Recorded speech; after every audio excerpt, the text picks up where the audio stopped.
Ulitin pa yun? Magpaparada kasi sila sa Tuesday. Tapos yun yung awarding. Eh, yung teacher niya kasi, yun yung program head ba.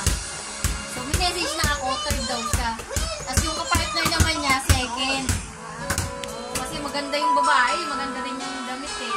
Saan galing tinapay? Wala nila papa.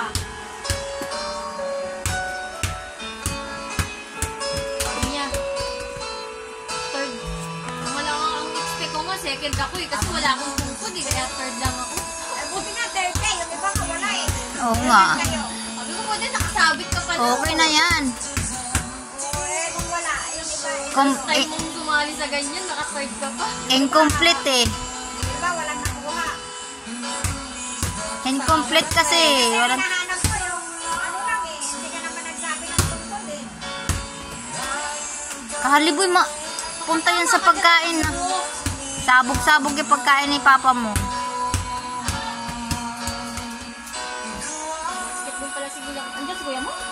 Wala, nagsiselfie. EA lang pala nasa basketballan.